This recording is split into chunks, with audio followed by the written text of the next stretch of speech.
চরের বালি না, ওটা পুরো শুকনো বালি।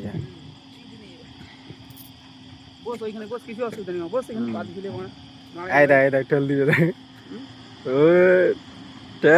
ভালো করে ধরে এগুলো, এগুলো সব লে এই ধর পুরো রাউন্ড হলে ওটা বার করে দিয়ে চালা খুব জোর